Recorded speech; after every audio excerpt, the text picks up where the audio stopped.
दोस्तों नमस्कार, मैं हूं केदारनाथ मिश्रा और आप देख रहे हैं एग्जाम कांकर्स चैनल। दोस्तों कैसे आप लोग? ठीक ठाक है ना? दोस्तों आज मैं एचईओ यानी हेल्थ एजुकेशन अफसर के अभ्यर्थियों के लिए हेल्थ साइंस की 5वीं क्लास लेकर उपस्थित हूं।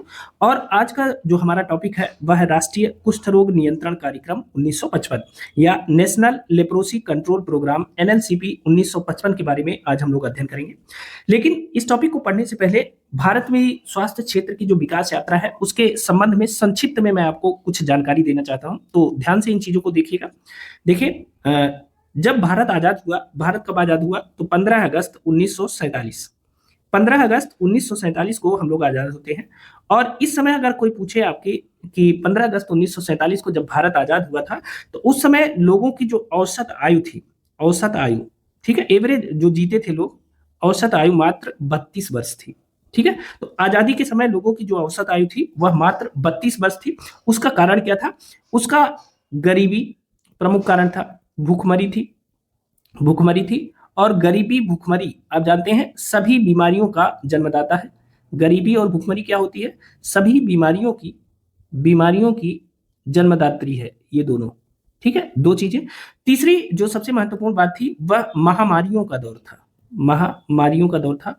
और ऐसी महामारियां आती थी कि एक बार महामारी आई तो पूरा गांव, पूरा इलाका साफ हो जाता था। चाहे वह प्लेग आए, चाहे वह मलेरिया आए, चाहे वह चेचक आए, ये सारी बीमारियां, चाहे वह कुष्ठ रोग की बात किया जाए, लेप्रोसी की बात की जाए, ये सब बीमारियां जब आती थी तो गांव के गांव लोग प्रभावित होते थे। ढेर सारे लोग थोक भाव में, चाहे 1000, 2000, 4000 लोग मर जाते थे एक झटके में। तो उस समय संक्रामक बीमारियों का दौर था और महामारियों का दौर था। तो एक तो जागरूकता का अभाव था, गरीबी थी, भुखमरी थी, लोगों में अशिक्षा थी। तो इस चक्कर में जो औसत आयु थी एक आम भारतीय की वह मात्र 32 वर्ष थी। ठीक है, इतने ही दिन लोग जी पाते थे एवरेज। कोई 35 चला गया, कोई 40 चला गया, लेकिन कोई 30 में मर गया, कोई 28 में मर गया। तो इस तरह से उस समय 32 वर्ष थी। अब देखिए क्या हुआ कि जब भारत आजाद होता है तो सरकार ने सोचा कि स्वास्थ्य सुविधाओं को कैसे आगे बढ़ाया जाए, कैसे लोगों को इससे निजात दिलाई जाए, बीमारियों से छुटकारा दिया जाए और किस तरह से स्वास्थ्य ढांचा तैयार किया जाए। तो मैंने आपको सबसे पहले पढ़ाया था, पहला जो टॉपिक हमने पढ़ाया था वह था भूरे कमेटी। भोरे कमेटी की सिफारिशों को लागू करने का प्रयास किया गया, लागू किया भी गया, जो भोरे कमेटी ने बताया था, आजादी के पहले ही बता दिया था। उसके बाद दूसरे नंबर पे हम लोगों ने पढ़ा राष्ट्रीय सामुदायिक विकास कार्यक्रम की शुरुआत हुई। किसकी? राष्ट्रीय सामुदायिक विकास कार्यक्रम, सामुदायिक विकास कार्यक्रम, विकास कार्यक्रम। अब तीसरा जो सबसे बड़ा काम हुआ, उस समय परिवार नियोजन को लेकर जागरूकता फैलाने का प्रयास किया गया। मतलब उसके लिए सीधे कार्यक्रम लाया गया परिवार नियोजन के लिए। और दुनिया में भारत पहला ऐसा देश था जिसने परिवार नियोजन के लिए कार्यक्रम बनाया। उसका कारण ये था कि लगातार किसी भी माता के गर्भ से लगातार बच्चे पैदा हो रहे थे। मतलब उनकी आबादी, बच्चों की जो पैदाइश थी वो बहुत ज्यादा थी। मतलब ये था कि जैसे कहा जाता है ना कि बच्चों के बीच में गैप होना चाहिए, बच्चे थोड़े बड़े हो जाए तब दूसरे बच्चे को वो करिए। तो चूंकि अशिक्षा थी तो लगातार बच्चे हो रहे थे। और जो टीएफआर रेट था, टोटल फर्टिलिटी रेट जो था वह 6.1 के आसपास था। मतलब एक महिला को कम से कम 6 बच्चे होते थे। ठीक है, तो सरकार ने सोचा अब इससे क्या होता है, केवल ये बहादुरी नहीं है कि 6 बच्चे होते थे। अब इसमें क्या हुआ कि बच्चे होने से उन, एक तो गरीबी है, भुखमरी है, खुद खाने को नहीं है, दूसरी चीज उनका पालन पोषण कैसे होगा, वो बच्चे कैसे होंगे, इससे माता के स्वास्थ्य पे क्या असर पड़ेगा। माता अकाल मृत्यु को प्राप्त करती थी, बच्चे कमजोर पैदा होते थे, बच्चे अकाल मृत्यु को प्राप्त करते थे। तो मातृ मृत्यु दर और शिशु मृत्यु दर लगातार बढ़ती जा रही थी। तो सारी चीजों को देखते हुए परिवार नियोजन कार्यक्रम उस समय लागू किया गया। ठीक है, तो उस समय परिवार नियोजन, इसके बारे में हम लोगों ने पढ़ लिया। उसके बाद जो चौथा कार्यक्रम चलाया गया वह मलेरिया नियंत्रण के संबंध में चलाया गया, क्योंकि यह मच्छरों से होने वाली बीमारी थी और एक बड़े इलाके को प्रभावित करती थी। जब भी मलेरिया आता था तो हजारों लोग काल के गाल में समा जाते थे। तो उसी समय मलेरिया नियंत्रण कार्यक्रम आता है। तो अगर हम इसके विकास चरण को देखें कि किस तरह से स्वास्थ्य सेवाओं का विकास हुआ, तो मैं संक्षिप्त में कुछ चीजें आपको बताना चाहता हूं। अगर हम 1950 से 80 के दशक की बात करें, ठीक है, अगर हम दशकवार बात करें तो पहला पॉइंट ले लेते हैं। मान लीजिए 1950 से लेकर के 1980 के दशक की बात करें तो इस समय जो सरकार द्वारा प्रमुख कार्य किया गया, जो फोकस क्षेत्र था स्वास्थ्य के क्षेत्र में, वह था महामारी नियंत्रण पर था, महामारी नियंत्रण पर। ठीक है, और साथ ही साथ इसके साथ सरकार ने परिवार नियोजन पे अपना फोकस बनाए रखा। ठीक है ना, परिवार नियोजन और महामारी नियंत्रण पर 1950 से 1980 के बीच तमाम काम किए गए। इसी में मलेरिया आया, इसी में आज हम लोग पढ़ने चल रहे हैं कुष्ठ रोग कार्यक्रम आया, इसी में चेचक उन्मूलन कार्यक्रम आया, ठीक है, और इसी में पोलियो का कार्यक्रम आएगा, उसकी चर्चा हम आगे करेंगे, ठीक है। तो महामारियों से निपटने का प्रोग्राम इसी बीच सबसे ज्यादा बनाया गया। महामारियों में सबसे ज्यादा लोगों को मृत्यु होती थी। मैंने पहले बताया कि जैसे चेचक फैलता था तो गांव का गांव समाप्त हो जाता था, मलेरिया आता था तो पूरी एरिया साफ हो जाया करती थी। तो इसी तरह से सरकार ने 1950 से 80 के दशक में महामारी नियंत्रण और परिवार नियोजन कार्यक्रम लागू किया, ठीक है। पहला फोकस क्षेत्र था। दूसरी बात करेंगे, दूसरा जो प्रमुख जो दूसरा चरण था वह था 1980 से लेकर के 2000 के बीच, ठीक है। तो 1980 से 2000 के बीच में सरकार ने कई कार्यक्रम लागू किए और इस दौरान मुख्य जो फोकस था सरकार का वह था टीकाकरण कार्यक्रम को बढ़ावा देना, ठीक है। टीकाकरण कार्यक्रम को बढ़ावा देने के लिए सरकार ने इस समय कई योजनाएं लागू की। साथ ही प्राथमिक स्वास्थ्य क्षेत्र को प्राथमिकता देते हुए सरकार ने कई कार्यक्रम चलाए। तो 1980 से 2000 के बीच में टीकाकरण का जो काल था, इसी के बीच में आपको कुछ और बीमारियों के संबंध में योजनाएं चलाते हुए सरकार दिखेगी। जैसे राष्ट्रीय एड्स नियंत्रण कार्यक्रम, क्या है? राष्ट्रीय एड्स नियंत्रण कार्यक्रम इसी बीच शुरू किया गया, ठीक है। कार्यक्रम की शुरुआत इसी बीच की जाएगी। साथ ही पल्स पोलियो अभियान, जैसे जो पोलियो उन्मूलन के लिए जो अभियान चलाया गया, पल्स पोलियो अभियान, यह टीकाकरण का बहुत बड़ा अभियान था, इसकी शुरुआत इसी काल में की गई, ठीक है। तो यह जो समय था यह वास्तव में टीकाकरण का काल था और उस समय टीका के माध्यम से रोगों पर नियंत्रण करने का प्रयास किया गया। साथ ही प्राथमिक स्वास्थ्य केंद्रों की स्थापना की गई और प्राथमिक स्वास्थ्य को बढ़ावा दिया गया, उसके संरक्षण का प्रयास सरकार के द्वारा किया जाता है। फिर आते हैं तीसरे चरण को देख लेते हैं। जो तीसरा चरण था उसको मान लेते हैं वर्ष 2000 से लेकर के 2010। 2000 से 2010 के बीच में सरकार का जो मुख्य फोकस क्षेत्र था वह मातृ व शिशु स्वास्थ्य था, ठीक है। जब आप सरकारी योजनाओं को देखेंगे तो वो इसी खांचे में बनी हुई नजर आएंगी आपको। मातृ व शिशु स्वास्थ्य यह फोकस क्षेत्र था 2000 से 2010 के बीच में सरकार के द्वारा। साथ ही सरकार ने इंफ्रास्ट्रक्चर मतलब जो अवसंरचना थी, उसके जो स्वास्थ्य अवसंरचना जिसे आप कह सकते हैं अस्पतालों के निर्माण, अन्य चीजों पे ज्यादा ध्यान दिया 2000 से 2010 के बीच में। और इस बीच में एक सबसे बड़ा काम यह हुआ कि ग्रामीण क्षेत्र की स्वास्थ्य सुविधाओं को ध्यान में रखते हुए स्पेशली ग्रामीण क्षेत्र के लिए एक योजना बनाई गई और उसे कहते हैं NRHM। NRHM मतलब नेशनल रूरल हेल्थ मिशन, और यह योजना लागू की गई 12 अप्रैल 2005 को, ठीक है। 12 अप्रैल 2005 को जो NRHM योजना आती है, यह ग्रामीण क्षेत्र के लिए डेडिकेटेड पहली ऐसी योजना सरकार के द्वारा बनाई गई जो ग्रामीण लोगों के स्वास्थ्य को ध्यान में रखते हुए उनके घर तक, उनके नजदीक तक स्वास्थ्य सेवाओं को पहुंचाने के लिए इस योजना की शुरुआत की गई। बहुत बड़ी योजना है, इसके बारे में हम आपको बताएंगे। इसी NRHM की उपलब्धि है आशा जो कार्यकर्ता है, इसी NRHM के दौरान इनकी नियुक्ति की गई थी, तो इनकी चर्चा करेंगे। और बहुत इंपॉर्टेंट है, आशा का रूल वर्तमान में आप जानते हैं, घर घर आशा की पहुंच है और किस तरह से आशा ने प्रसव पीड़िताओं, बच्चों, टीकाकरण इत्यादि क्षेत्र में काम किया है, उसके संबंध में हम आपको आगे चर्चा करके बताएंगे। साथ ही इसी समय, यही वह समय है जब जननी शिशु सुरक्षा कार्यक्रम आदि जो कार्यक्रम है इनकी शुरुआत होती है। तो 2000 से 2010 के बीच में सरकार का जो फोकस एरिया था वो क्या था? मातृ और शिशु स्वास्थ्य था। तो इस तथ्य को ध्यान रखेंगे। अब चौथे चरण या जिसे आधुनिक चरण कहा जाता है उसकी बात करते हैं। तो यह चरण शुरू होता है वर्ष 2018 से। तो 2018 से अब तक इस दौरान जो सरकार द्वारा शुरू किए गए कार्यक्रम है, तो एक तो सबसे बड़ी बात यह है कि इस समय यूनिवर्सल हेल्थ कवरेज की बात की जा रही है। यूनिवर्सल हेल्थ कवरेज की बात की जा रही है।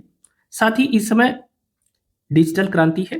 तो आप जानते हैं कि इस समय आयुष्मान भारत जैसी योजनाएं चलाई जा रही हैं। केवल दवा पे जोर नहीं दिया जा रहा है, इस समय यह जोर दिया जा रहा है कि लोगों का कम से कम हेल्थ इंश्योरेंस हो, ठीक है ना।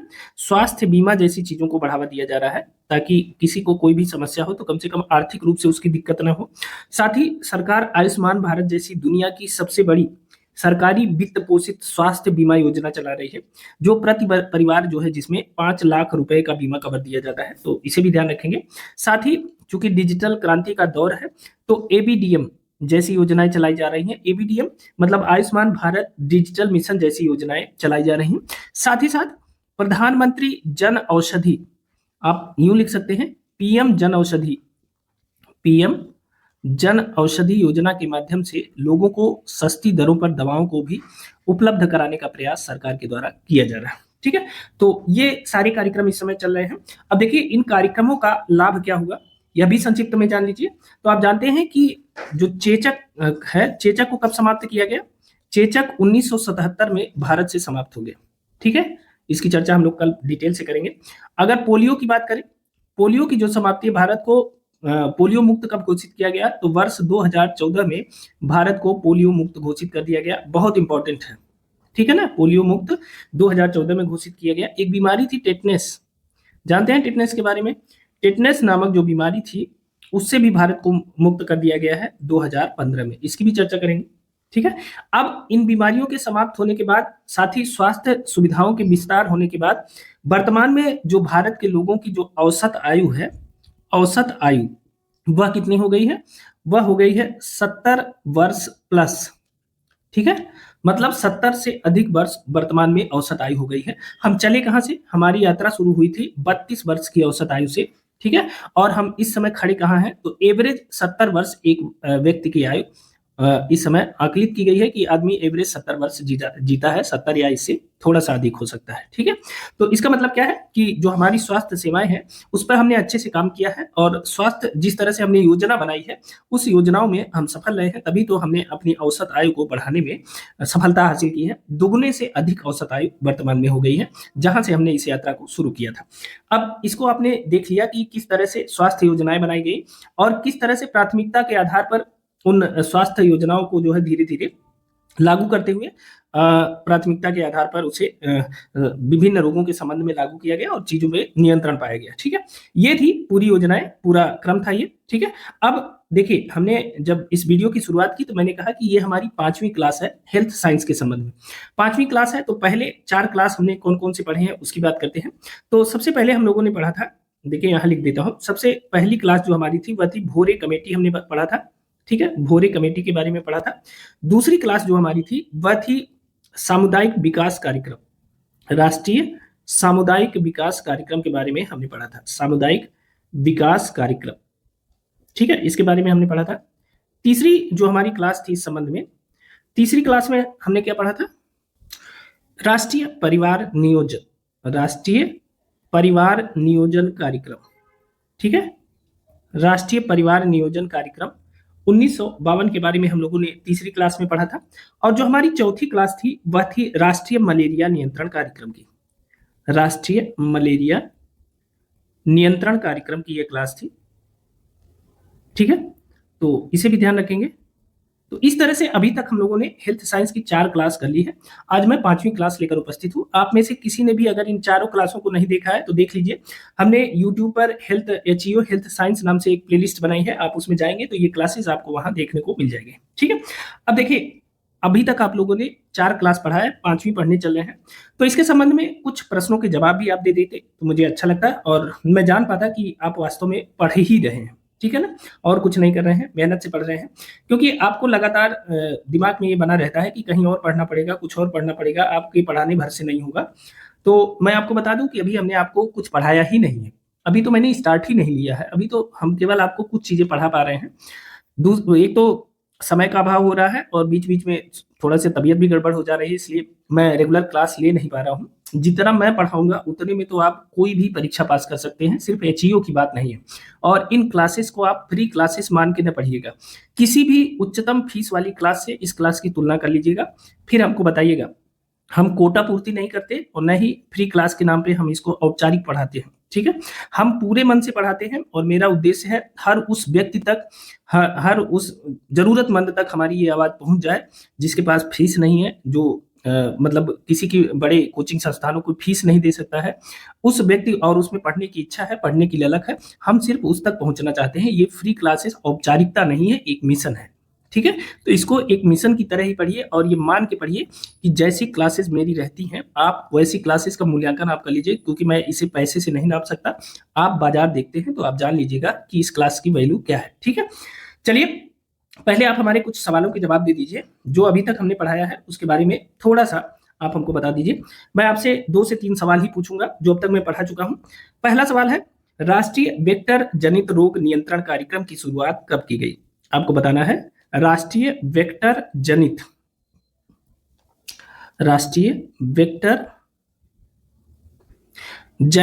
रोग राष्ट्रीय वेक्टर जनित रोग नियंत्रण कार्यक्रम राष्ट्रीय वेक्टर जनित रोग नियंत्रण कार्यक्रम की शुरुआत कब की गई? बहुत इंपॉर्टेंट प्रश्न है।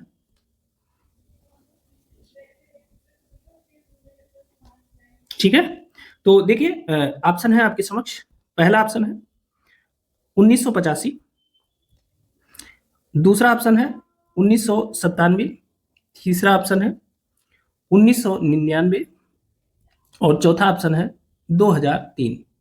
तो आपको बताना है राष्ट्रीय वेक्टर जनित रोग नियंत्रण कार्यक्रम की शुरुआत कब की गई, यह आपको बताना है। दूसरा सवाल इसी से जुड़ा हुआ है कि राष्ट्रीय वेक्टर जनित रोग नियंत्रण कार्यक्रम में कुल कितने रोगों को शामिल किया गया था। ठीक है, तो मैं लिख देता हूं, राष्ट्रीय वेक्टर जनित रोग नियंत्रण कार्यक्रम में कुल कितने रोगों को शामिल किया गया था, कुल कितने रोगों को शामिल किया गया था या किया गया है। ठीक है, अब इसमें आपके समक्ष ऑप्शन है, ऑप्शन ए है 4, ऑप्शन बी है 5, ऑप्शन सी है 6 और ऑप्शन डी है 8। तो कुल कितने रोगों को शामिल किया गया है राष्ट्रीय वेक्टर जनित रोग नियंत्रण कार्यक्रम में, इस बात को बताइएगा। ठीक है, साथ ही एक और प्रश्न आपसे है, वह भी आप बताएंगे, 100% बताएंगे। ठीक है, जब राष्ट्रीय परिवार नियोजन कार्यक्रम लागू हुआ तो राष्ट्रीय परिवार नियोजन कार्यक्रम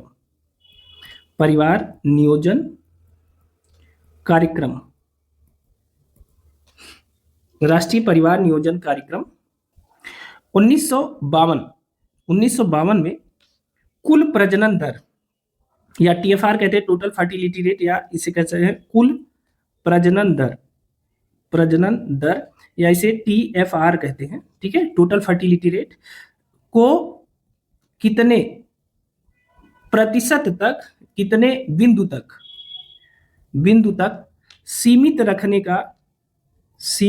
रखने का लक्ष्य रखा गया था। आपको बताना है कि राष्ट्रीय परिवार नियोजन कार्यक्रम जो 1952 में चलाया गया था, इसमें कुल प्रजनन दर या टीएफआर को कितने बिंदु तक रखने का प्रयास किया गया था या कितना रखने का प्रयास किया गया था, ऐसे आप समझ सकते हैं। तो ऑप्शन ये है 2.2 यानी 2.0 आप कह सकते हैं, या ऑप्शन बी है 3.5, ऑप्शन सी है 2.1 और ऑप्शन डी है 1.9। तो टीएफआर कितना टारगेट था, आप इन तीनों प्रश्नों के जवाब हमें कमेंट करके जरूर बताइएगा। ठीक है, इससे आपका स्वयं का मूल्यांकन भी हो जाएगा और हमें भी लगेगा कि हम सही दिशा में पढ़ा रहे हैं। ठीक है, ये रही शुरुआत। अब हम चलेंगे आज के क्लास की तरफ। आज देखिए, आज हमने ज्यादा प्रचार प्रसार नहीं किया है, तो अब हम थोड़ा सा अपने प्रचार की बात करेंगे। आप जानते हैं कि जो एग्जाम कंकर्स चैनल है, इसकी जो पताका है ये सिर्फ आपके हाथों में है, क्योंकि हमारा बहुत बड़ा चैनल नहीं है और हम इसे प्रसार करने के बहुत सारे उपाय कर नहीं पाते। ठीक है, तो इस जिम्मेदारी को हम आपके कंधों पर सौंपते हैं और इस चैनल को शिखर तक पहुंचाना आप ही को है। ठीक है, तो जहां तक हो सके आप एग्जाम कंकर्स को पहुंचाइए, इस वीडियो को अपने दोस्तों मित्रों के साथ शेयर कर दीजिए। एक बात ध्यान रखिए, अगर आपको इन प्रश्नों की पीडीएफ चाहिए या इन तथ्यों की पीडीएफ चाहिए, तो इसके लिए आपको कुछ नहीं करना है, सिर्फ हमारा टेलीग्राम चैनल ज्वाइन कर लेना है। उसका लिंक हमने डिस्क्रिप्शन बॉक्स में दे दिया है, वहां से जाके आप इस पीडीएफ को एज इट इज बिल्कुल निःशुल्क डाउनलोड कर सकते हैं। ठीक है, चैनल पे अगर अभी नए आए हो आप, तो चैनल को सब्सक्राइब जरूर कर लीजिएगा, क्योंकि यह हेल्थ साइंस के लिए इससे बेहतर क्लास आपको कहीं नहीं मिलने वाली है, वो भी फ्री में। साथ ही अगर वीडियो पसंद आ जाए तो वीडियो को लाइक जरूर करिएगा, और इससे क्या होगा कि थोड़ा सा हमें भी एनर्जी मिलेगी और हमें भी लगेगा कि हम कुछ अच्छा कर रहे हैं। ठीक है, तो अब हुई प्रचार भी खत्म हो गए, अब सीधे चलते हैं टॉपिक पे, और अब केवल टॉपिक की बात होगी, सिर्फ उतनी ही। ठीक है, तो चलिए आज के विषय की शुरुआत करते हैं, और आज का विषय है राष्ट्रीय कुष्ठ रोग नियंत्रण कार्यक्रम 1955, नेशनल लेप्रोसी कंट्रोल प्रोग्राम, एनएलसीपी 1955 के बारे में बात करते हैं। अब देखिए, अगर कुष्ठ रोग की बात करें तो कुष्ठ रोग को आसान भाषा में कहते हैं कोढ़। ठीक है, गांव परिवार में सामान्य भाषा में इसे कोढ़ के नाम से जानते हैं। ठीक है, कोढ़ के नाम से। अब देखिए कुष्ठ रोग का सबसे पहले कारण जान लेते हैं कि कुष्ठ रोग होने का कारण क्या था, इस योजना को आने का कारण क्या था। तो कुष्ठ रोग का जो कारण है वह है माइकोबैक्टीरियम लेप्री नामक एक बैक्टीरिया। यहाँ इस तथ्य को ध्यान रखेंगे, एक प्रश्न लगातार परीक्षाओं में पूछा जाता है, निम्नलिखित में से कौन सा रोग है जो वायरस से नहीं होता है, या निम्नलिखित में से कौन सा रोग है जो बैक्टीरिया से संबंधित है, निम्नलिखित में से कौन सा रोग है जो संक्रामक है, और निम्नलिखित में से कौन सा रोग है जो संक्रामक नहीं है। इस तरह के प्रश्न परीक्षाओं में पूछे जाते हैं, और जब मैं क्लास लेता हूं तो हर लाइन आपकी परीक्षा की लाइन होती है, इस बात को ध्यान रखिएगा, बहुत कंसंट्रेट होकर चीजों को सुनते रहिएगा, क्योंकि मैं केवल उतना ही पढ़ाता हूं जितना आपकी परीक्षा में पूछा जाता है, उसकी जितनी डिमांड होती है। तो याद रखिएगा, नाक, कान, आंख, गला सब एक जगह कंसंट्रेट करके बैठिएगा, ठीक है। अब देखिए आपको प्रश्न कहां से मिल सकते हैं। कुष्ठ रोग का जो कारण है वो क्या है, वह है माइकोबैक्टीरियम लेप्री, ठीक है। और यह क्या है, यह एक बैक्टीरिया है, यानी कुष्ठ रोग किससे होता है, बैक्टीरिया से होता है, यह वायरस से नहीं होता। दूसरा यह एक संक्रामक बीमारी है। अगर हम संक्रामक बीमारी को सामान्य भाषा में कहें तो यह एक छूत की बीमारी है। क्या है, छूत की बीमारी। जैसे आपने अभी हाल ही में महसूस किया है, जिसने कोरोना का अनुभव किया होगा, कोरोना क्या थी, एक संक्रामक बीमारी थी, कोरोना एक छूत की बीमारी थी, लेकिन कोरोना का जो संक्रमण का लेवल था वो बहुत ज्यादा था। इस हिसाब से कुष्ठ का जो संक्रमण होता है उतना तेज नहीं होता है, ठीक है। तो इस बात को ध्यान रखेंगे, यह एक संक्रामक बीमारी है, यानी छूत की बीमारी है। यानी अब आपके मन में ये होगा कि छूने से फैल सकता है, तो इसमें थोड़ा सा अंतर है कोरोना और इसमें। कोरोना छूने से भी फैल जाता था, लेकिन इसमें क्या है कि आप अगर रोगी के संपर्क में ज्यादा दिन तक रहेंगे, लगातार रहेंगे, और रोगी के जैसे नाक, कान, गले कहीं से कोई द्रव निकलता है और वह आपके नाक, कान, गले और मुंह तक पहुंच जाता है, तो यह आपको बीमारी हो सकती है, ठीक है। तो इस तरह से यह एक संक्रामक बीमारी है।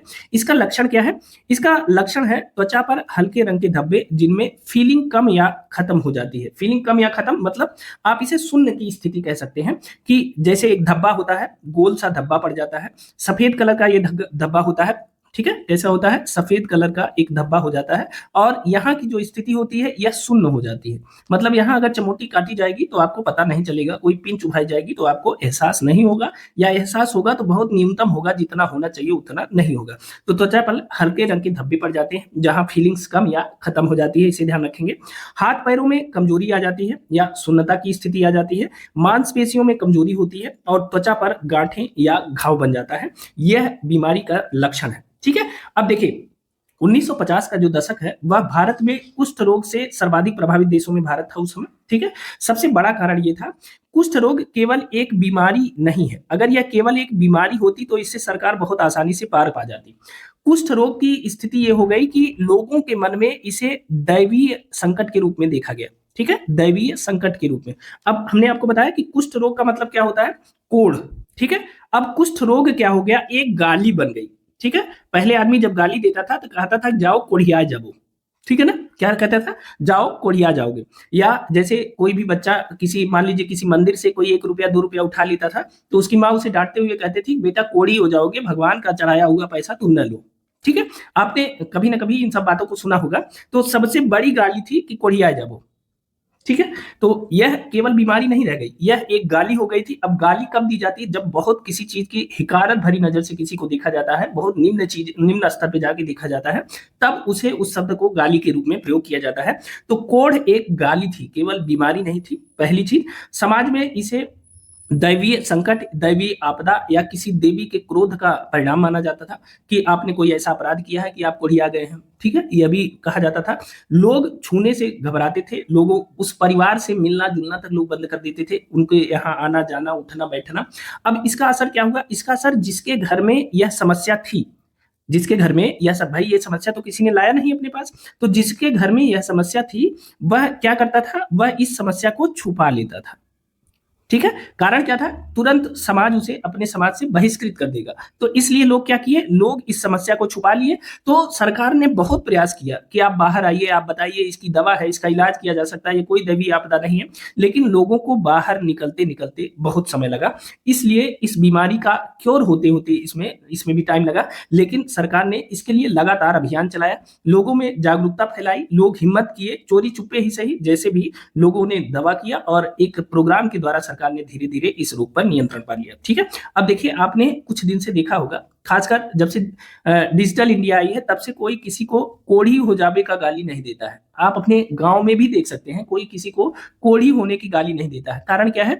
कारण यह है कि भारत से कोढ़ जो है समाप्त हो गया है, या लेप्रोसी कुष्ठ रोग जो है समाप्त हो गया है, इस पर नियंत्रण हासिल कर लिया गया है। तो जैसे पहले घटनाएं दिखती थी तो लोग आसपास देखते थे, तो उस हिसाब से लोग उसको मतलब गाली के रूप में यूज करते थे। आपने बहुत दिनों से सुना होगा कि किसी ने किसी को ऐसे गाली नहीं दिया है कि अब कोढ़ी हो जावे, क्योंकि अब कोढ़ी सामान्य बात नहीं रही है, लगभग इस पर नियंत्रण हासिल कर लिया गया। ये थी थोड़ी सी ऐतिहासिक और थोड़ी सी आप कह सकते हैं कि जो हमारे दैनिक जीवन में जो हम महसूस करते हैं उन बातों पर आधारित इसका डेफिनेशन। ठीक है, ये आपको सिर्फ याद दिलाने के लिए, समझाने के लिए और बताने के लिए हमने यूज किया है, तो इसे ध्यान रखेंगे। अगर किसी को इस बात का बुरा लगे तो उसके लिए हम क्षमा प्रार्थी हैं। ठीक है, अब आइए देखते हैं कि आप जानते हैं कि यह एक संक्रामक बीमारी, हमने पहले ही बताया, और इसके लक्षणों के बारे में भी हमने आपको बताया। अब इसका प्रसार कैसे होता है इसके बारे में जान लीजिए। तो इसका जो प्रसार होता है वह एक संक्रमित व्यक्ति के खांसने या छींकने से निकलने वाली ड्रॉपलेट्स के बारे में आपने बहुत सुना होगा। कोरोना काल में क्या कहा जाता है, जैसे कोई छींके तो उससे 3 मीटर की दूरी पे रहना, ताकि उसके नाक से निकलने वाले जो ड्रॉपलेट्स हैं वो आपके आसपास न पहुंच पाए, नहीं तो आपको कोरोना हो जाएगा। वही बात यहाँ भी है। ठीक है, तो यहाँ क्या है कि किसी व्यक्ति के खांसने छींकने से जो ड्रॉपलेट्स निकलता है उसी के माध्यम से यह फैलता है। लेकिन मैंने कई बार इस बात की चर्चा की कि यह कोरोना कितना खतरनाक नहीं है। जब आप संबंधित रोगी के बहुत नजदीक और लंबे समय तक रहेंगे तब आप इससे संक्रमित हो जाएंगे। अगर आपका सीधे उसका जो खांसने या छींकने से जो ड्रॉपलेट्स निकलती है वह आपके मुंह तक नहीं पहुंचती है, आपकी सांसों में नहीं घुलती है, तो थोड़ा सा इसमें टाइम लगेगा। ठीक है, तो अगर आप लगातार उनके संपर्क में हैं तो आपको उसका इन्फेक्शन हो सकता है और इसे संक्रमित बीमारियों में रखा जाता है, इसे ध्यान रखेंगे। अच्छा, एक बात और ध्यान रखिएगा, कुष्ठ रोग को हैंसेन्स डिजीज यानी हैंसन रोग के नाम से भी जानते हैं। किस नाम से जानते हैं? Hansen, HANSENS, Hansen's disease. ठीक है, तो कुष्ठ रोग को हैंसेन डिजीज या हैंसेन रोग के नाम से भी जानते हैं। इस तथ्य को भी ध्यान रखेंगे, या परीक्षा में पूछा जा सकता है कि हैंसेन रोग के नाम से कौन सा रोग प्रसिद्ध है, तो कुष्ठ रोग है, इसे भी याद रखिएगा। ठीक है, अब आइए इसके अगले हिस्से पे देख लेते हैं। अब सबसे पहली बात करते हैं कि जैसे कुष्ठ रोग है, अब राष्ट्रीय कुष्ठ रोग नियंत्रण कार्यक्रम आने के पीछे की जो स्थिति थी वह क्या थी। तो सबसे पहली बात थी कि मैंने आपको पहले बताया कि 1950 का जो दशक था वह भारत में विश्व में सबसे ज्यादा कुष्ठ रोगी थे उस समय। ठीक है, और अगर 1951 की जनगणना को माने तो लगभग भारत में 13.74 लाख यानी 13,74,000 भारत में कुष्ठ रोगी थे। कब थे यह? 1951 की जनगणना के अनुसार। ठीक है, 1951 की जनगणना के अनुसार भारत में 13,74,000 कुष्ठ रोगी थे। ठीक है, और इनके जो प्रसार की दर थी वह लगभग आप मान सकते हैं कि 10,000 लोगों पे लगभग 38 या 39 लोगों को कुष्ठ रोग होता था। ठीक है, 38 या 39 ये प्रसार दर थी इसका। ठीक है, तो यह भी ध्यान रखेंगे, लगभग 10,000 लोगों पर 38 या 39 लोग कुष्ठ रोग से प्रभावित होते थे, इस बात को भी ध्यान रखेंगे। अब इसके नियंत्रण के लिए सरकार ने प्रयास किया। मैंने आपको पहले ही बताया कि सरकार ने पहले केवल उन समस्याओं पर नियंत्रण का प्रयास किया जो सबसे ज्यादा लोगों को प्रभावित करती थी। अब इसमें क्या होता था कि सबसे बड़ी समस्या थी कि लोगों के प्रति अज्ञानता थी, लोग इसके बारे में जान नहीं पाते थे, और जब उनसे कह दिया जाता था कि यह दैवीय संकट है, दैवीय बीमारी है, भगवान का कोप है, और तमाम चीजें कह दी जाती थी, तो लोगों को सामाजिक बहिष्कार कर दिया जाता था, और तमाम चीजें इसमें थी। इस कारण से इस पर नियंत्रण पाना बहुत जरूरी था, और लगातार लोग जो है स्वास्थ्य सेवाओं के संपर्क में आ नहीं पाते थे। और इसी समय एक दवा उपलब्ध होती थी जिसे डैप्सन के नाम से जानते हैं, इसकी चर्चा हम अभी आप आगे करेंगे। डैप्सन नामक दवा उपलब्ध हो जाती है, और यही पहली दवा थी इसकी। ठीक है ना, कुष्ठ रोग की। तो डैप्सन नामक दवा के उपलब्ध होने से सामुदायिक स्तर पर इसका नियंत्रण करना संभव हो पाया। तो इसी संदर्भ में सरकार ने 1955 में इस कार्यक्रम की शुरुआत की, राष्ट्रीय कुष्ठ रोग नियंत्रण कार्यक्रम। ठीक है, तो इसे ध्यान रखेंगे। अब देखिए इसके संबंध में कुछ और चीजें जान लेते हैं। सबसे पहली बात, आखिर कुष्ठ रोग कितने प्रकार का होता है यह भी जानना जरूरी है। तो देखिए, कुष्ठ रोग का जो वर्गीकरण है वह 2 लोगों ने किया है, एक डॉक्टर रिडले और डॉक्टर जॉपलिंग ने किया है, और दूसरा जो वर्गीकरण है वह WHO के अनुसार है। ठीक है, पहला रिडले जॉपलिंग का वर्गीकरण है और दूसरा किसका है? WHO का वर्गीकरण है। तो सबसे पहले हम रिडले जॉपलिंग का वर्गीकरण देख लेते हैं और यह जानते हैं कि किस प्रकार से जो है कुष्ठ रोग के कौन कौन से प्रकार हैं उसकी चर्चा करते हैं। अब देखिए, कुष्ठ रोग के वर्गीकरण में रिडले और जापलिंग का जो वर्गीकरण है वह सबसे सटीक और वैज्ञानिक तरीका है। तो ध्यान रखेंगे, कुष्ठ रोग का सबसे सटीक और वैज्ञानिक तरीका है रिडले जॉपलिंग का वर्गीकरण। ठीक है, रिडले जॉपलिंग ने व्यक्ति की रोग प्रतिरोधक क्षमता के आधार पर कुष्ठ रोग का वर्गीकरण किया है। अब यहाँ से एक प्रश्न बनेगा कि कुष्ठ रोग का वर्गीकरण जो रिडले जॉपलिंग ने किया है उसका आधार क्या है? तो व्यक्ति की रोग प्रतिरोधक क्षमता, रोग प्रतिरोधक क्षमता या इसे कहते हैं इम्यून सिस्टम। क्या कहते हैं? Immune system. अब आप जानते हैं कि किसी रोग के प्रति लड़ने की किसी भी व्यक्ति के शरीर की जो आंतरिक और प्राकृतिक क्षमता होती है उसे ही उस व्यक्ति का इम्यून सिस्टम कहा जाता है। कोरोना के दौरान आपने देखा होगा कि सब यही कहते थे कि इनका इम्यून सिस्टम कमजोर था, इनका इम्यून कमजोर था, इसलिए कोरोना का वायरस बहुत तेजी से हावी हो गया। इसमें होता क्या है कि जैसे मान लीजिए कि कुष्ठ रोग का जो वायरस है यह आपके शरीर पर अटैक करता है, तो शरीर की जो आंतरिक क्षमता है वह उससे लड़ने का भरसक प्रयास करती है, उसे आपके शरीर पर हावी नहीं होने देती है। और जब वह आपके शरीर पर हावी नहीं होने देती है, उसे निष्क्रिय कर देती है, उसे मार देती है, तो कहा जाता है कि आपका इम्यून सिस्टम बहुत मजबूत है। लेकिन जब वही बीमारी आपके शरीर में प्रवेश करती है, कुछ दिन लड़ने के बाद वह बीमारी आपके शरीर में प्रवेश कर जाती है और डेवलप करने लगती है, तो कहा जाता है कि आपका इम्यून सिस्टम कमजोर है। तो जब शरीर की जो आंतरिक शक्ति है, वह जो रोगों से लड़ने की जो क्षमता है, वह जब अच्छी स्थिति में होती है तो उसे इम्यून सिस्टम को कहा जाता है कि वह मजबूत इम्यून सिस्टम है और उससे व्यक्ति आसानी से किसी बीमारी से प्रभावित नहीं होता। जिसका इम्यून सिस्टम कमजोर होता है वह किसी भी बीमारी से संपर्क में आने के तत्काल जो है प्रभाव से संपर्क में आते ही वह उससे प्रभावित हो जाता है और लगातार उसमें बीमारियां घेरे रहती हैं, फिर उसे कवर करना बहुत कठिन हो जाता है। तो कुष्ठ रोग का जो सबसे सटीक और वैज्ञानिक वर्गीकरण किया वह रिडले और जापलिंग ने किया है और इसका आधार इन्होंने एक व्यक्ति की रोग प्रतिरोधक क्षमता को माना है कि किसी व्यक्ति की रोग प्रतिरोधक क्षमता जितनी कम ज्यादा होगी उस हिसाब से कुष्ठ रोग का वर्गीकरण इन्होंने किया है। अब इस आधार पर इन्होंने कुष्ठ रोग को कुल 5 प्रकार में विभाजित किया है। कितने? कुष्ठ रोग के कुल 5 प्रकार इन्होंने बताए हैं। कौन कौन से प्रकार हैं? पहले प्रकार की चर्चा करते हैं। पहला प्रकार है टीटी या इसे ट्यूबरकुलोइड कहते हैं। अब यह जो पहला प्रकार है यहाँ इम्यूनिटी बहुत मजबूत होती है। मतलब पहले प्रकार में क्या होता है कि व्यक्ति का इम्यून सिस्टम बहुत मजबूत होता है। शरीर में जो टीबी के जो कुष्ठ रोग के जो बैक्टीरिया होते हैं लेप्रोसी के, वह बहुत कम होते हैं और त्वचा पर 1-2 बड़े और सूखे धब्बे होते हैं और इनमें बिल्कुल संवेदना नहीं होती। मतलब क्या होता है कि जो टीटी या ट्यूबरकुलोइड होता है यहाँ व्यक्ति की इम्यूनिटी बहुत ज्यादा होती है, फिर भी कुछ बैक्टीरिया शरीर में प्रवेश कर जाते हैं। जब शरीर में कुछ बैक्टीरिया प्रवेश कर जाते हैं तो उसका असर शरीर पे दिखने लगता है, हालांकि वो बहुत कम असर होता है। त्वचा पर 1-2 बड़े और सूखे धब्बे हो जाते हैं। ठीक है, धब्बे सफेद कलर के, और इन धब्बों में संवेदना नहीं होती, मतलब वहां चिमोटी काटने से वहां कोई असर नहीं होता। तो यह पहला प्रकार होता है, इसमें इम्यून सिस्टम बहुत मजबूत होता है। अब आते हैं दूसरे प्रकार की तरफ। दूसरा प्रकार है बीटी या बॉर्डर लाइन ट्यूबरकुलोइड। बीटी जो है यह टीटी जैसा ही होता है। टीटी जैसा मतलब ट्यूबरकुलोइड जैसा ही होता है, लेकिन इसमें थोड़े से ज्यादा धब्बे होते हैं और नसें ज्यादा प्रभावित हो सकती हैं। ठीक है, तो इसमें क्या होता है, इसमें भी इम्यून सिस्टम लगभग टीटी जैसा ही होता है और इसमें थोड़े से धब्बे उसके बढ़ जाते हैं जो सफेद कलर के हैं और नसें थोड़ा ज्यादा प्रभावित होती हैं। तो बीटी और टीटी लगभग एक जैसे होते हैं, दोनों में इम्यून सिस्टम अच्छी स्थिति में होता है। अब आते हैं तीसरे प्रकार में, यह है बीबी। बीबी को मिड बॉर्डर लाइन के नाम से भी जानते हैं और यह बीच की स्थिति है, इसे ध्यान रखेंगे।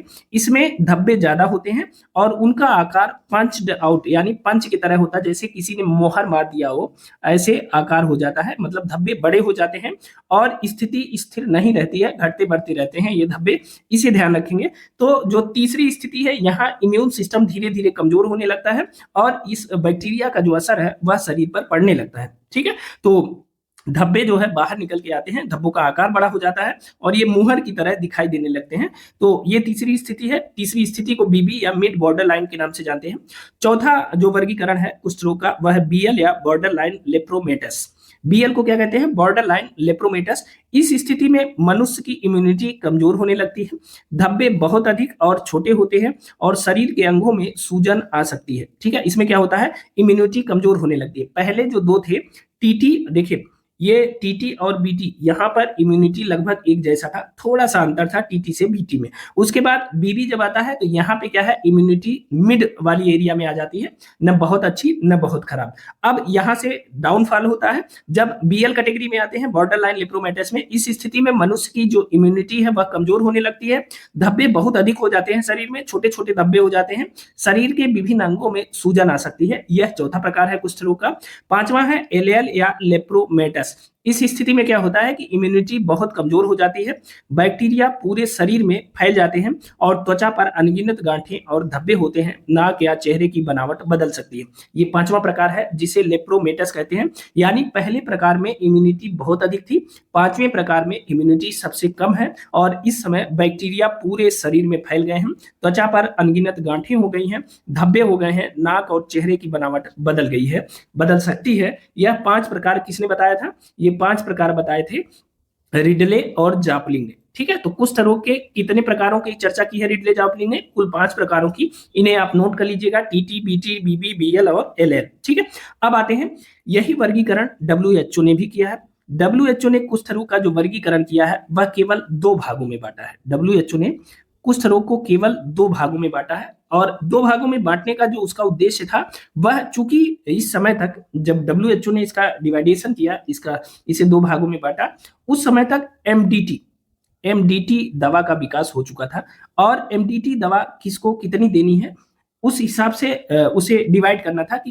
रोगों का जो लेवल है वह कौन सा लेवल ऐसा है जहां इन दवाओं का किस प्रकार उपयोग किया जा सकता है, जिनमें बैक्टीरिया की मात्रा कम हो या रोग के लक्षण थोड़े हल्के हैं उनके लिए कौन सी दवा की जाए, और जिनमें बैक्टीरिया की मात्रा ज्यादा हो या रोग के लक्षण अधिक हो उनके लिए किस दवा का उपयोग किया जाए। सिर्फ इसीलिए जो है, एमडीटी का मतलब होता है मल्टी ड्रग थेरेपी। क्या है? Multi drug therapy.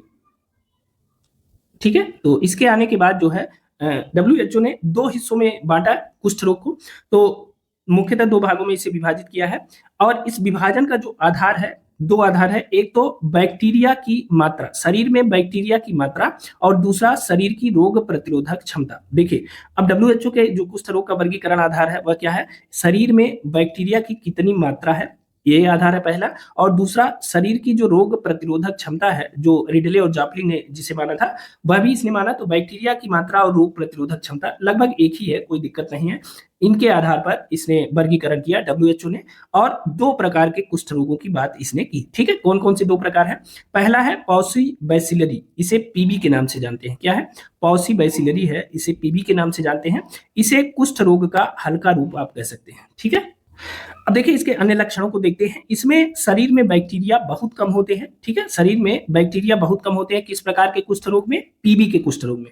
अब देखिए, त्वचा पर केवल 1 से 5 हल्के रंग के धब्बे दिखाई देते हैं। ये याद रखिएगा, धब्बे 1 से 5 हल्के रंग के धब्बे दिखाई देते हैं और धब्बे वाली जगह पर छूने का एहसास नहीं होता है। ठीक है, एक चीज और ध्यान रखेंगे, 6 महीने लगातार इलाज के द्वारा इसे ठीक किया जा सकता है। तो जो डब्ल्यूएचओ द्वारा विभाजन किया गया कुष्ठ रोग का जो पहला विभाजन है, पहला वर्गीकरण है, वह है पॉसी बैसिलरी या इसे पीबी कहते हैं। यह कुष्ठ रोग का हल्का रूप है। इसमें शरीर में बैक्टीरिया बहुत कम होते हैं। त्वचा पर 1 से 5 हल्के रंग के धब्बे होते हैं। ये धब्बों की संख्या जरूर याद रखिएगा, 1 से 5 संख्या की बात की गई है। ठीक है, इसे ध्यान रखेंगे। और धब्बे वाली जगह पर छूने का एहसास नहीं होता, मतलब क्या हो जाता है? शून्य हो जाता है। ठीक है, तो जहां सफेद दाग होता है वहां शून्य हो जाता है। लेकिन सबसे बड़ी बात क्या थी कि 6 महीने लगातार इलाज के द्वारा इसे ठीक किया जा सकता है। यानी पीबी को लगातार 6 महीने के इलाज के द्वारा इसे ठीक किया जा सकता है। यह बात इंपॉर्टेंट है, इसे याद रखिएगा। अब देखिए, जो समाज में एक भ्रांति थी कि क्या कुष्ठ रोग का इलाज संभव है, तो सरकार को ये बताने में या समझाने में बहुत समय लगा कि कुष्ठ रोग का इलाज संभव है। आप सबके मन में एक बात जरूर गूंज रही होगी, क्या कुष्ठ रोग आनुवंशिक है? यानी एक पीढ़ी से दूसरी पीढ़ी में इसका संचरण हो सकता है? तो वास्तव में जो कुष्ठ रोग है वह आनुवंशिक नहीं है। ठीक है, यह कोई आनुवंशिक बीमारी नहीं है, इस बात को ध्यान रखेंगे, बहुत इंपॉर्टेंट है कि यह माता पिता से बच्चों में चली जाएगी ऐसा कुछ, ये बिल्कुल भी आनुवंशिक बीमारी नहीं है। अगर प्रश्न आपसे ऐसा पूछा जाता है तो आप इसका उत्तर यह जरूर लगाइएगा कि कुष्ठ रोग आनुवंशिक बीमारी नहीं है। अब आते हैं WHO के दूसरे वर्गीकरण की तरफ, मल्टीबैसिलरी कहते हैं इसे, MB के शॉर्ट फॉर्म में लिखा जाता है मल्टीबैसिलरी, और यह कुष्ठ रोग का गंभीर प्रकार है। इसमें मनुष्य के शरीर में बैक्टीरिया की जो संख्या है वह बहुत अधिक हो जाती है, शरीर पर 5 से ज्यादा धब्बे हो जाते हैं, कभी कभी त्वचा पर गांठें या सूजन भी आ जाती हैं। इसमें शरीर का बड़ा हिस्सा और कई नसें प्रभावित हो सकती हैं, कई नर्व्स इससे प्रभावित हो सकती हैं, इसे ध्यान रखेंगे। एक खास बात यह है कि इसका जो इलाज है वह पीबी से थोड़ा लंबा होता है, लगभग 12 महीने में इसे ठीक किया जा सकता है। अब देखिए, जो मल्टीबैसिलरी है या एमबी जो कुष्ठ रोग है एमबी प्रकार का, WHO के अनुसार यह गंभीर प्रकार है और शरीर में बैक्टीरिया की मात्रा ज्यादा होती है। अगर शरीर में बैक्टीरिया की मात्रा ज्यादा है, इसका मतलब क्या है? इसका मतलब है कि आपका इम्यून सिस्टम कमजोर है। जब इम्यून कमजोर होगा तभी तो शरीर में बैक्टीरिया प्रवेश कर पाएगा और उसमें स्थिर रूप से रह पाएगा। तो अगर शरीर में बैक्टीरिया की मात्रा ज्यादा है, इसका मतलब आपका इम्यून सिस्टम कमजोर है। तो कमजोर इम्यून सिस्टम में कुष्ठ रोग गंभीर रूप से अख्तियार करता है अपना, ठीक है। और शरीर पर 5 से ज्यादा धब्बे होते हैं, इस तथ्य को याद रखेंगे, जब भी 5 से ज्यादा धब्बे होंगे तो वह गंभीर प्रकार का कुष्ठ रोग होगा। 1 से 5 धब्बे तक माना जाता है कि वह पॉलीबैसिलरी है या पीबी या कुष्ठ रोग का हल्का रूप है, इसे ध्यान रखेंगे। ये संख्या जरूर याद रखेंगे धब्बों के मामले में। इसमें शरीर का बड़ा हिस्सा प्रभावित हो जाता है और इसमें जो इलाज होता है वह लगभग 1 साल तक या इससे अधिक भी चल सकता है, इसे भी ध्यान रखेंगे। अब अगर मैं और इसे स्पष्ट करूं तो अगर 1 से 5 धब्बे हैं, ठीक है, और केवल एक नस प्रभावित है, केवल एक नस प्रभावित है, तो यह मान लिया जाएगा यह पीबी प्रकार का वो कुष्ठ रोग है। और अगर यह 5 धब्बों से अधिक है, ऐसे ही प्रश्न पूछा जाएगा, 5 धब्बों से अधिक है और 1 से अधिक नसें प्रभावित है, 1 से अधिक नसें, तो क्या नर्व्स या नसें कह लीजिए प्रभावित हैं, तो वह मल्टीबैसिलरी यानी गंभीर प्रकार का कुष्ठ रोग है WHO के अनुसार, इसे ध्यान रखेंगे, यह बहुत इंपॉर्टेंट है। अब चलिए राष्ट्रीय कुष्ठ रोग नियंत्रण कार्यक्रम के बारे में देख लेते हैं। 1955 में सरकार के द्वारा इसे शुरू किया गया और इसे NLCP 1955 के रूप में भी पूछा जा सकता है, नेशनल लेप्रोसी कंट्रोल प्रोग्राम के रूप में, ठीक है, तो इसे भी ध्यान रखेंगे। अब राष्ट्रीय कुष्ठ रोग नियंत्रण कार्यक्रम के जो मेन ऑब्जेक्टिव हैं, जो मुख्य उद्देश्य हैं, उसके बारे में जान लेते हैं। देखिए, इसका जो मुख्य उद्देश्य था, पहला काम कि रोगियों की शुरुआती अवस्था में ही पहचान कर लेना, ठीक है। रोगियों की जब शुरुआती अवस्था में पहचान कर लिया जाएगा तो इससे क्या होगा कि संक्रमण को आगे फैलने से रोका जा सकता है, ठीक है, चूंकि संक्रमित बीमारी है, इसे ध्यान रखेंगे। दूसरा, मरीजों को दवा उपलब्ध कराना ताकि वे विकलांगता से बच सकते हैं। इसमें क्या होता था कि जिन्हें कोढ़ हो जाता था या जिन्हें लेप्रोसी हो जाता था, कुष्ठ रोग हो जाता था, उन्हें धीरे धीरे उनकी अंगुलियों में घाव हो जाता था, आपने बहुत लोगों को देखा होगा, और धीरे धीरे उंगलियां कट के गिर जाती थी, वो घाव बड़े बड़े घाव हो जाते थे, और संबंधित अंग जहां पे ये घाव बनते थे वहां पे धीरे धीरे, अगर उंगलियों में है तो उंगलियां गिर जाती थी, पैरों में कहीं भी है तो चलने फिरने में असमर्थता हो जाती थी। इन लोगों के चूंकि जहां पे ये बीमारी फैलती थी तो हाथ पैर सुन्न हो जाते थे, जिस हिस्से में ज्यादा रहती थी। तो अगर वो मान लीजिए कहीं अलाव ताप रहे हैं, अलाव सेक रहे हैं, कहीं आग के संपर्क में है, तो उन्हें पता ही नहीं चलता था कि आग उनके पैर को जला रही है। और ऐसी स्थिति में बहुत सी दुर्घटनाएं ऐसी हुई है कि कुष्ठ रोगियों के हाथ या पैर जल गए हैं जो वो जान नहीं पाए, तो उससे बहुत सारी समस्या होती थी, ठीक है।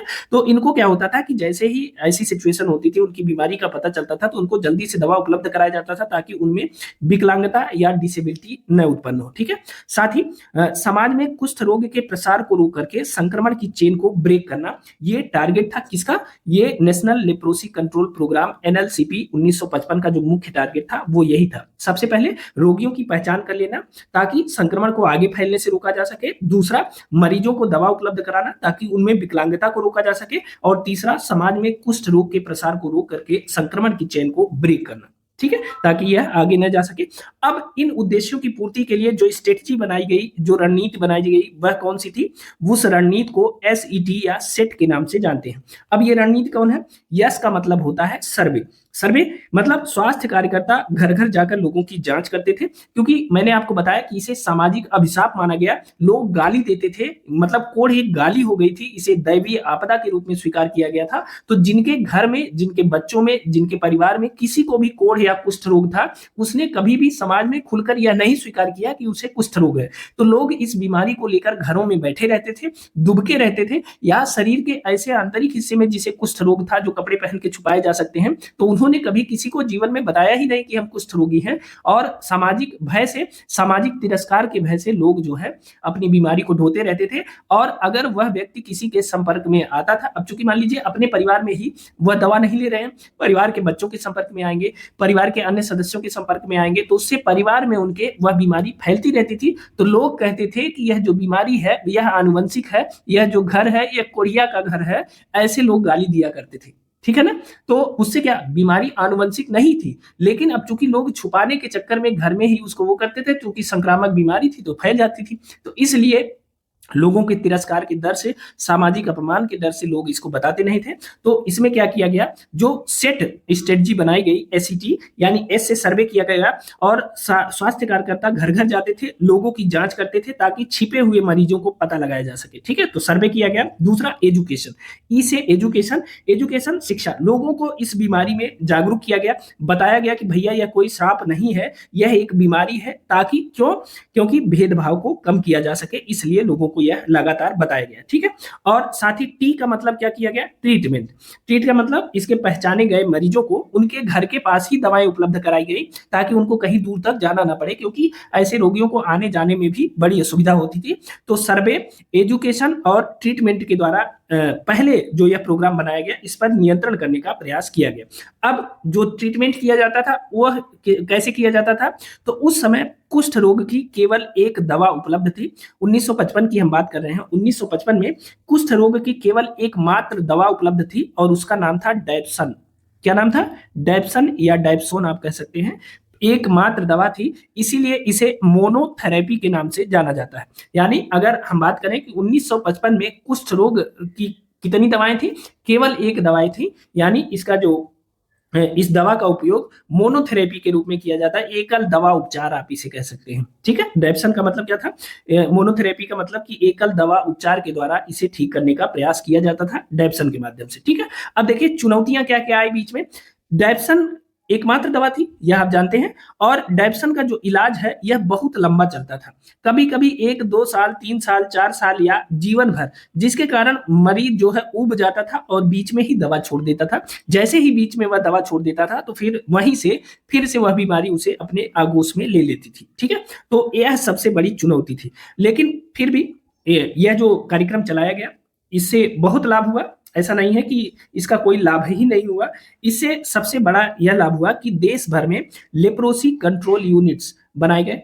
ठीक है, देश भर में क्या बनाए गए, लेप्रोसी कंट्रोल यूनिट बनाए गए, और सेट सेंटर स्थापित किए गए। सेट सेंटर का मतलब सर्वे, एजुकेशन और ट्रीटमेंट के सेंटर स्थापित किए गए। इस बात को ध्यान रखेंगे, यह बहुत इंपॉर्टेंट है। एक संस्था है CLTRI यानी central leprosy teaching and research institute, Chengalpattu एक स्थान है तमिलनाडु में, वहां पर इसकी स्थापना की गई। ठीक है, CLTRI मतलब जो है इसके अनुसंधान के लिए, इसके प्रशिक्षण के लिए, लेप्रोसी के या कुष्ठ रोग के अनुसंधान और प्रशिक्षण के लिए CLTRI की स्थापना की जाती है, और यह स्थापना की गई चेंगलपुट्टू तमिलनाडु में, इसे ध्यान रखेंगे। ठीक है, तो जो इंफ्रास्ट्रक्चर का जो निर्माण किया गया, लेप्रोसी कंट्रोल यूनिट और सेट सेंटर स्थापित किए गए, CLTRI की स्थापना की गई चेंगलपुट्टू तमिलनाडु में, इसे ध्यान रखेंगे। एक चीज और आप अपनी स्क्रीन पर देख रहे होंगे, यहां मैंने लिखा है कि यह एक वर्टिकल प्रोग्राम था। ठीक है, अब देखिए कुष्ठ रोग को लेकर सरकार को बहुत कुछ सुनना पड़ा था। सरकार ने इसे पहली बात की स्वास्थ्य समस्या माना, दैवीय आपदा नहीं माना, और स्वास्थ्य समस्या मान करके सरकार ने इसे एक वर्टिकल प्रोग्राम के लिए की तरह लॉन्च किया। अब वर्टिकल प्रोग्राम से क्या आशय है, यह जानना बहुत जरूरी है। देखिए वर्टिकल प्रोग्राम से मतलब यह था कि इस कार्यक्रम के लिए पूरी तरह से एक समर्पित ढांचा तैयार किया गया। समर्पित ढांचा किस प्रकार से तैयार किया गया, देखिए इसके लिए अलग से हॉस्पिटल की व्यवस्था की गई।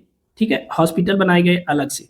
ठीक है, या किसी हॉस्पिटल में एक अलग पूरा इसके लिए सेंटर स्थापित कर दिया गया, और इसके लिए एक अलग से डॉक्टर नियुक्त किए गए, पूरी तरह से अलग डॉक्टर नियुक्त किए गए।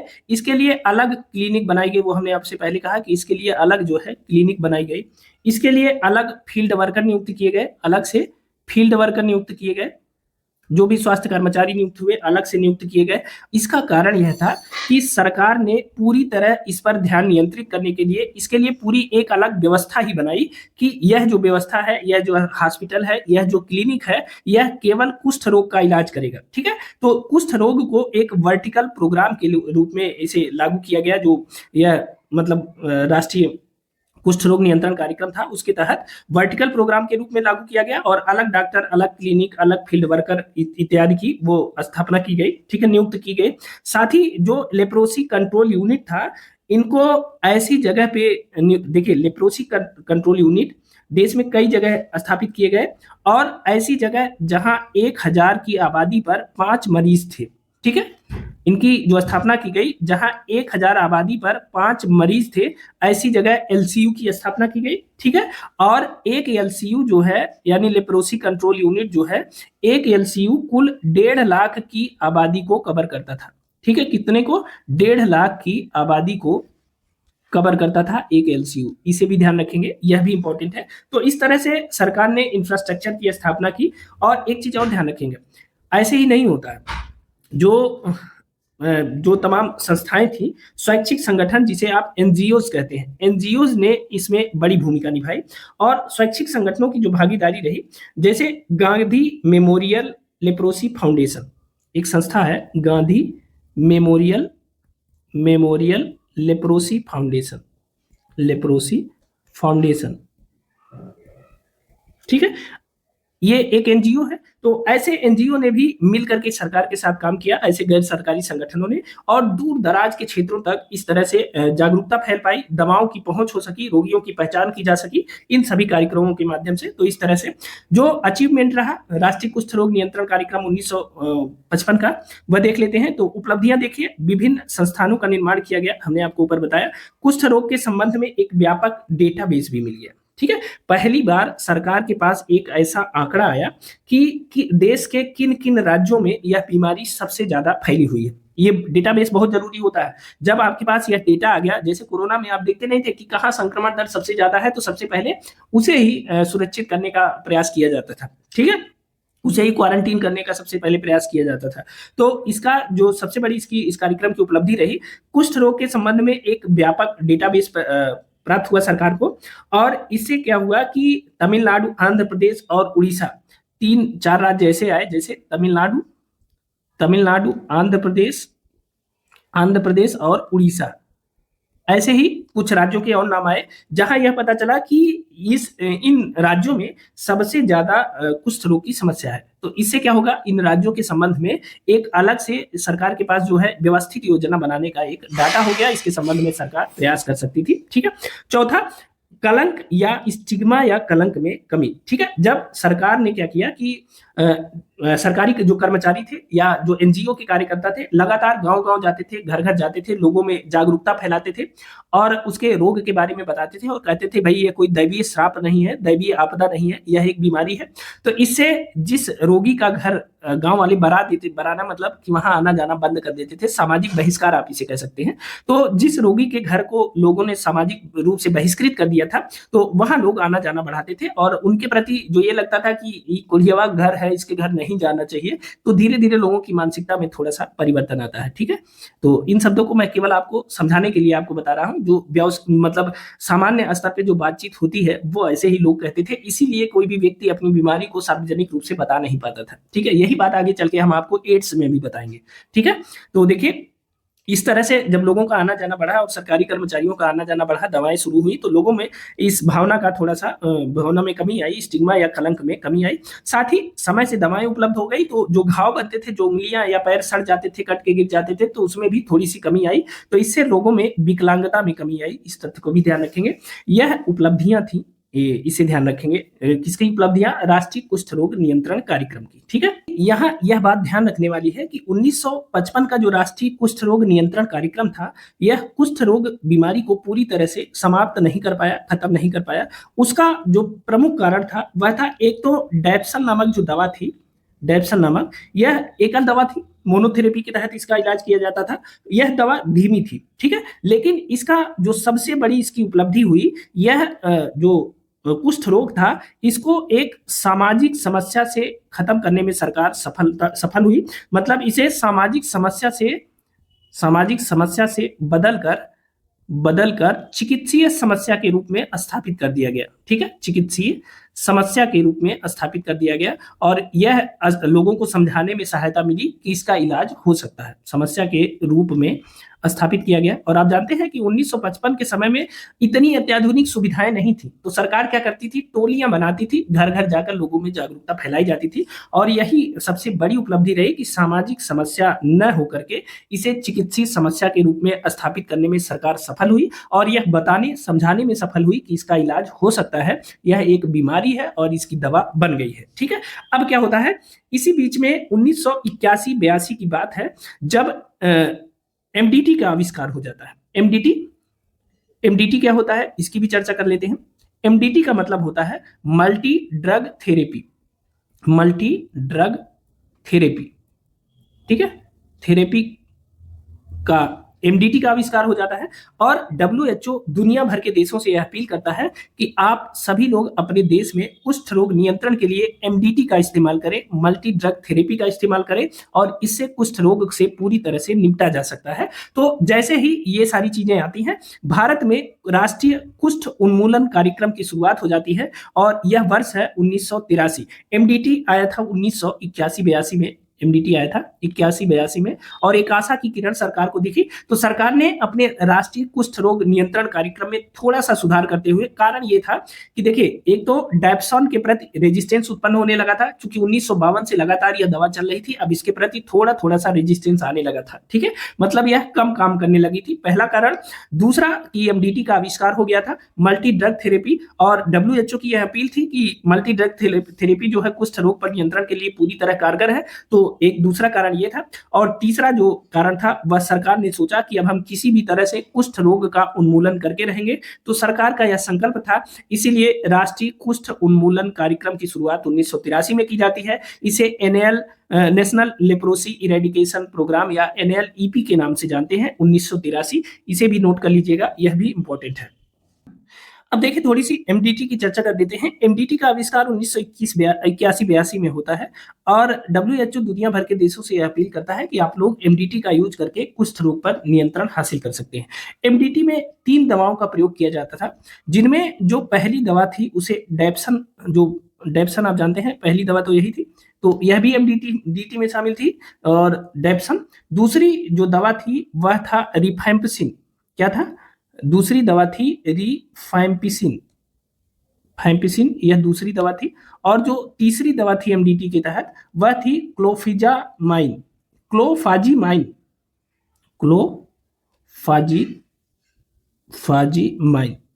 ठीक है, ये 3 दवाएं थी जिनको संयुक्त रूप से उपयोग किया जाता था, और वर्गीकरण के आधार पर इनका उपयोग किया जाता था। ठीक है, एमडीटी में उपचार की जो अवधि थी, अगर वह पॉसुबैसिलरी, यानी डब्ल्यूएचओ ने जो विभाजन किया था उसने इन दवाओं को उसी हिसाब से बताया था, और डब्ल्यूएचओ ने 2 हिस्सों में बांटा था, हमने आपको पहले बताया था। पहला जो कमजोर हिस्सा था कुष्ठ रोग का, पीबी या पॉसुबैसिलरी था, इसमें जो एमटीडी की दवा चलती थी वह मात्र 6 माह के कोर्स में यह दवा हो जाती थी, 6 मंथ। ठीक है, 6 मंथ की दवा में यह क्योर हो जाता था। ठीक है, पहली चीज। और जो दूसरे गंभीर प्रकार का या एमबी, मॉसिबैसिलरी टाइप का जो वो था, कुष्ठ रोग था, मॉसिबैसिलरी, तो इस प्रकार के कुष्ठ रोग में क्या होता था कि जो दवा है वह 12 महीने तक चलती थी, 12 मंथ तक यह दवा चलती थी। ठीक है, तो इसे भी ध्यान रखेंगे। अच्छा, अगर यह पूछ लिया जाए कि यह जो विभाजन है, अगर इसको वो रिडले और जापलिंग के वर्गीकरण में किसे शामिल करेंगे, तो देखिए, रिडले और जापलिंग का जो वर्गीकरण है वह 5 प्रकार का है। तो उसमें जो टीटी और बीटी प्रकार था वह पीबी के अंतर्गत आता है, सामान्य प्रकार का था यह, टीटी और बीटी प्रकार जो था। ठीक है, यह पॉसिबैसिलरी में आता है, मतलब कम गंभीर कुष्ठ रोग में आता है। उसके बाद जो अन्य 3 प्रकार थे वो बाकी एमबी में आते हैं, तो उनकी जो दवा है वह 12 महीने तक चलेगी, और टीटी बीटी की जो दवा है वह 6 महीने में एमडीटी के माध्यम से ठीक की जा सकती है, मतलब इसका इलाज संभव हो सकता है। ठीक है, तो यह 3 दवाएं एमडीटी में यूज की जाती हैं, डेप्सन, रिफैम्पिसिन और क्लोफेजिमाइब, इसे ध्यान रखेंगे। इसके बारे में भी पूछा जा सकता है आपसे प्रश्न, कौन कौन सा एमडीटी में शामिल था। अब देखिए, सरकार ने राष्ट्रीय कुष्ठ रोग के उन्मूलन की बात शुरू कर दी। अभी तक नियंत्रण की बात होती थी, लेकिन अब सरकार ने कहा अब हम इसे जड़ से उखाड़ फेंकेंगे। उन्मूलन का मतलब होता है पूरी तरह नेस्तनाबूद कर देना, जड़ से उखाड़ कर फेंक देना। तो इसके लिए एक नई रणनीति बनाई गई। पहला अनुभव, राष्ट्रीय कुष्ठ उन्मूलन कार्यक्रम का जो पहला अनुभव था वह तो सरकार के पास था ही, तो सरकार ने नई रणनीति बनाई। और अब उसने क्या किया, नई रणनीति के तहत देखिए, घर घर खोज अभियान। अब ये हुआ कि अब जो है केवल यह नहीं इंतजार किया जाता था अगर कोई मरीज अस्पताल में आए तो इसका इलाज किया जाए, बल्कि स्वास्थ्य कार्यकर्ताओं ने बहुत तेजी से घर घर एक एक मरीज की खोज शुरू की। ठीक है, तो घर घर खोज अभियान की शुरुआत की गई बड़े स्तर पे कि हमें किसी हालत में इसे पूरी तरह से समाप्त करना है। ठीक है, दूसरा, एमडीटी जो दवा है इसका निःशुल्क वितरण किया गया, फ्री में यह दवाएं लोगों तक पहुंचाई गई। ठीक है, और साथ ही इसे 2 रंगों में, लाल और हरे रंग में इसे कोडिट इसे रंगा गया। इसके 2 रंगों में, जो इसे ब्लिस्टर पैक कहते हैं इसे, जो इसकी स्ट्रिप थी, और इसे लाल व हरे रंग में रंगा गया। ठीक है, चूंकि यह शिक्षा थी तो लोगों को यह बताना था कि आपको इतनी दवाएं, यह दवाएं कब कब खानी है। तो एमडीटी का निःशुल्क वितरण किया गया, लोगों को उन दवाओं को कैसे खानी है इसके बारे में बताया गया, और जो पैकेट था उसे लाल और हरे रंग में, दवाओं को लाल और हरे रंग में रंगा गया। ठीक है, साथ ही विकलांगता निवारण मिशन की शुरुआत की गई, यानी disability prevention and medical rehabilitation, यानी डीपीएमआर की शुरुआत की गई। इसका मतलब था कि जैसे मान लीजिए किसी को बीमारी हुई है और बीमारी के दौरान उसकी उंगलियां कट गई हैं, उसके पैर कट गए हैं, वह अर्ध विकलांग हो गया है, हाथ पांव खराब हो गया है, तो उसके ऑपरेशन के लिए, ठीक है, उसकी फिजियोथेरेपी के लिए भी उसको ध्यान दिया जाने लगा। सरकार के द्वारा इसका प्रयास किया गया है, तो उसके ऑपरेशन की व्यवस्था की गई। ठीक है, ऑपरेशन, या उसके हाथ पैर में और कोई दिक्कत है, कोई नसों में कोई दिक्कत है, तो उसके लिए फिजियोथेरेपी की भी व्यवस्था की गई। मतलब अगर वह मरीज ठीक हो गया है तो ठीक होने के बाद उसको जो जो समस्याएं उस दौरान है उसके निवारण के लिए विकलांगता निवारण या disability prevention and medical rehabilitation, DPMR की शुरुआत की गई। साथ ही लोगों को आर्थिक प्रोत्साहन भी दिया गया ताकि वह अपना जीवन जो है थोड़ा सा ठीक ठाक ढंग से बिता सके। ठीक है, आर्थिक प्रोत्साहन दिया गया, और साथ ही जो स्वास्थ्य कार्यकर्ता थे उन्हें भी आर्थिक प्रोत्साहन के माध्यम से लोगों तक पहुंचाने का प्रयास किया गया। तो यह भी ध्यान रखेंगे। अब इसका परिणाम क्या हुआ, इसकी उपलब्धि क्या हुई? इसका परिणाम यह हुआ कि भारत ने दिसंबर 2005 में राष्ट्रीय स्तर पर कुष्ठ रोग के उन्मूलन का लक्ष्य हासिल कर लिया। बड़ी उपलब्धि है। अगर आपसे कोई प्रश्न पूछे कि भारत ने राष्ट्रीय स्तर पर कुष्ठ रोग उन्मूलन का लक्ष्य कब हासिल किया, तो दिसंबर 2005 में भारत ने राष्ट्रीय स्तर पर कुष्ठ रोग के उन्मूलन का लक्ष्य हासिल कर लिया। प्रश्न बहुत इंपॉर्टेंट है, इसे याद रखेंगे, यानी हमने जो टारगेट रखा उसे अचीव कर लिया।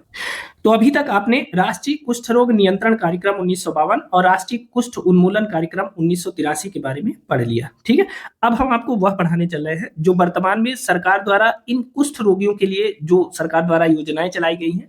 ऐसे कुष्ठ रोगी जो कुष्ठ रोग के उपरांत स्वस्थ हो गए हैं, लेकिन उनमें विकलांगता बनी हुई है या उन्हें कोई अन्य समस्या है, वह नहीं कर सकते, उसके लिए भी सरकार ने कई कार्यक्रम चलाए हैं। और जब आप स्वास्थ्य शिक्षा अधिकारी की परीक्षा देने जा रहे हैं तो इन कार्यक्रमों के बारे में आपको जानना बहुत आवश्यक है। ठीक है, अच्छा, इन कार्यक्रमों को शुरू करने से पहले जितने लोग इस वीडियो को देख रहे हैं, वीडियो को लाइक जरूर करिएगा, चैनल पे नए हैं तो सब्सक्राइब जरूर कर लीजिएगा, इस वीडियो को अपने दोस्तों मित्रों तक पहुंचा दीजिएगा, और यह जो फ्री की क्लासेज है ना, इसको इतना कर दीजिए कि जितने एचईओ में फॉर्म पढ़े वह सब लोग फ्री क्लासेज यहीं से पढ़ें। ठीक है, किसी का 1 रुपया खर्च ना हो, तो इसको दूर दूर तक पहुंचाने का प्रयास करिए। और अगर आपको ये पीडीएफ चाहिए तो आप हमारा टेलीग्राम चैनल और व्हाट्सएप चैनल ज्वाइन कर लीजिए, उसका लिंक हमने डिस्क्रिप्शन बॉक्स में दे दिया है। बस इतना ही प्रचार था। चलिए अब बात करते हैं कुष्ठ रोग से मुक्त हुए व्यक्तियों की पुनर्वास के लिए भारत सरकार द्वारा शुरू किए गए जो प्रमुख कार्यक्रम है उनकी चर्चा कर लेते हैं। अक्सर इनके बारे में लोगों को कम जानकारी होती है। ठीक है, तो सबसे पहला जो कार्यक्रम है वह है लेप्रोसी पेंशन स्कीम या कुष्ठ रोग पेंशन योजना। तो भारत के अधिकांश राज्यों में सरकार ने लेप्रोसी पेंशन स्कीम की शुरुआत की है, और जैसे कुछ राज्य हैं, जैसे मान लीजिए यूपी में इस पेंशन स्कीम की शुरुआत की गई, हरियाणा में इसकी शुरुआत की गई है, हरियाणा में, दिल्ली में भी इसकी शुरुआत की गई है। और इन राज्यों में कुष्ठ रोग के कारण ऐसे जो मरीज हैं जो ठीक हो गए हैं लेकिन विकलांग हो गए हैं, उनके लिए पेंशन की व्यवस्था की गई है। और जो पेंशन है वह राज्यवार अलग अलग दिया जाता है। किसी राज्य में यह 2500 के आसपास दिया जाता है, किसी राज्य में 3000 दिया जाता है, लेकिन इनके लिए पेंशन की व्यवस्था की गई है। इसके लिए केवल एकमात्र शर्त है कि जो भी लेप्रोसी पेंशन स्कीम में शामिल होने वाले लोग हैं, उनकी जो योग्यता का आधार है वह उनमें विकलांगता का जो स्तर है, विकलांगता का स्तर वह 40% होना चाहिए। ठीक है, विकलांगता का जो लेवल है वो कितना होना चाहिए, 40%। और ऐसे लोगों को लेप्रोसी पेंशन स्कीम से जोड़ा जा सकता है। सरकार इसके लिए लगातार कई राज्यों की सरकारें इसके लिए काम कर रही हैं। ठीक है, अब दूसरा जो महत्वपूर्ण है वह है आरसीएस। आरसीएस का मतलब रिकंस्ट्रक्टिव सर्जरी के लिए वित्तीय सहायता। अब रिकंस्ट्रक्टिव सर्जरी क्या है, देखिए जब लोगों को बीमारी हुई, कुष्ठ रोग हुआ, तो किसी के हाथ से उंगलियां चली गई, किसी के पैर या पलकों में विकृति आ गई, तो सरकार ने कहा कि अगर थोड़ी बहुत समस्या है जिसे सर्जरी के द्वारा ठीक किया जा सकता है तो उसके लिए सरकार सहायता देगी। तो इसे ही कहा गया रिकंस्ट्रक्टिव सर्जरी। और इसके लिए जो वित्तीय सहायता दी गई वो ऑपरेशन का जो खर्च है वह सरकारी अस्पतालों में या चयनित ट्रस्ट अस्पतालों में जिसे सरकार ने नियुक्त किया है उसमें यह ऑपरेशन पूरी तरह से मुफ्त होता है। ऑपरेशन कराने वाला जो मरीज है वो मान लीजिए 1-2 दिन हॉस्पिटल में भर्ती रहेगा, तो उसके जो रहने की व्यवस्था है, जो उसका आर्थिक नुकसान है, उसकी भरपाई के लिए उसे 8 से लेकर के 12,000 रुपए तक की आर्थिक सहायता सरकार ने देने का वो किया। सरकार देती है, राज्य अनुसार 8 से लेकर के 12,000 रुपए तक सरकार द्वारा प्रदान किए जाते हैं। तो इसे ध्यान रखेंगे। इसका मतलब हुआ कि रिकंस्ट्रक्टिव सर्जरी के लिए जो वित्तीय सहायता है वह सरकार के द्वारा 8 से 12,000 रुपए तक प्रदान की जाती है। तो ध्यान रखिएगा। अगला है आवास और रोजगार के लिए सहायता। आवास और रोजगार के लिए सहायता मतलब इसमें क्या किया गया कि कुछ लोग ऐसे थे जो कुष्ठ रोगी थे, जो लेप्रोसी से पीड़ित लोग थे, तो ऐसे लोगों को आवास और रोजगार के लिए आवास के लिए सहायता दी गई। प्रधानमंत्री आवास योजना के तहत इन्हें पक्के मकान उपलब्ध कराए गए। साथ ही स्वरोजगार के लिए राष्ट्रीय विकलांग वित्त और विकास निगम, किसने, राष्ट्रीय विकलांग वित्त और विकास निगम, राष्ट्रीय विकलांग वित्त और विकास निगम, इसे एक लाइन में कहें तो NHFDC। ठीक है, तो national handicap finance development corporation. ठीक है, तो आवास और स्वरोजगार के लिए, जो स्वरोजगार के लिए राष्ट्रीय विकलांग वित्त और विकास निगम के माध्यम से व्यक्तियों को जो है ब्याज दर पर, कम ब्याज दर पर छोटा व्यवसाय शुरू करने के लिए ऋण देने की योजना सरकार के द्वारा शुरू की गई है। और ऐसे व्यक्ति जो कुष्ठ रोग से मुक्त हुए हैं उनके व्यवसाय के लिए हम बात कर रहे हैं, उनके लिए सरकार ने यह व्यवस्था की है। ठीक है, फिर अगला है सपोर्टिव एड्स। सपोर्टिव एड्स के लिए यानी सहायक उपकरणों के लिए सरकार ने व्यवस्था की है। आप जानते हैं कि जैसे पैरों में अगर किसी को कुष्ठ रोग था तो पैर सुन्न हो गए थे, और उनके मान लीजिए पैर सुन्न हो गए तो उसमें मान लीजिए घाव हो गए किसी भी तरह के, तो ऐसे लोगों के लिए जो है ऐसे फुटवियर, ऐसे चप्पल, विशेष चप्पलें, ऐसे फुटवियर के लिए सरकार सहायता देती है। ठीक है, ताकि सुन्न पैरों में घाव को बचाने के लिए विशेष चप्पलें तैयार की गई हैं। तो सपोर्टिव एड्स का भी सहयोग सरकार के द्वारा किया जाता है ताकि जो मरीज हैं उनके दैनिक जीवन की कठिनाइयों को कम किया जा सके इसके लिए। साथ ही अगर कहीं किसी को कोई समस्या है, ये मतलब पुरानी स्कीम है, तो उसे सेल्फ केयर किट भी दिया गया था कि अगर किसी को घाव हो गया था तो उसे सरकार ने दिया था कि आप अपने घाव की साफ सफाई कर सकते हैं। साथ ही अगर किसी को बैसाखी की आवश्यकता है, क्योंकि इसमें हाथ पैरों में विकृति आ जाती थी, तो बैसाखी की आवश्यकता है, व्हील चेयर की आवश्यकता है, तो वह भी सरकार उपलब्ध कराती है। ठीक है, अब एक और बहुत इंपॉर्टेंट पॉइंट है, आप इसे नोट कर लीजिएगा। हालांकि इसकी पूरी पुष्टि तो मैं नहीं कर पाया हूं। भारत सरकार ने 2019 में पर्सनल लॉज अमेंडमेंट एक्ट पारित करके कुष्ठ रोग को तलाक के आधार के रूप में हटा दिया। पहले कुष्ठ रोग तलाक का एक आधार था और इस आधार के रूप में एक लॉ में शामिल था, लेकिन भारत सरकार ने 2019 में इसे तलाक के कारण के रूप में हटा दिया गया। कि पहले ऐसा था कि अगर कोई भी व्यक्ति कुष्ठ रोगी है और पत्नी ने उस आधार पर उससे तलाक मांगा तो उसे तलाक देना पड़ सकता था, लेकिन 2019 में सरकार ने इसे यहाँ से हटा दिया है। बहुत इंपॉर्टेंट है, आप इसे याद रखिएगा। 2019 में सरकार ने इस अधिनियम को हटा दिया है कि यह कोई आधार हो सकता है तलाक का, कुष्ठ रोग। ठीक है, तो इसे ध्यान रखेंगे, यह खत्म कर दिया गया है। वर्तमान स्थिति क्या है? अब देखिए, वर्तमान स्थिति जो सरकार का लक्ष्य है वह जीरो लेप्रोसी का टारगेट है। ठीक है, इसे ध्यान रखेंगे। जो वर्तमान सिचुएशन है, सरकार का जो लक्ष्य है वह जीरो लेप्रोसी का टारगेट है।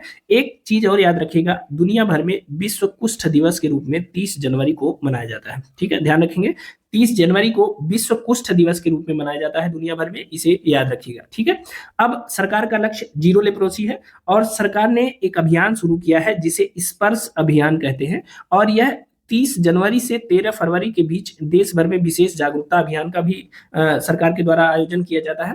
स्पर्श अभियान क्या है? यह एक जागरूकता अभियान है। ठीक है, और इस जागरूकता अभियान के द्वारा अब देखिए तमाम अभियान सरकार के द्वारा चलाए गए हैं। आप यहाँ एक शब्द देख रहे होंगे, मैंने लिखा है जीरो लेप्रोसी की तरफ सरकार जा रही है।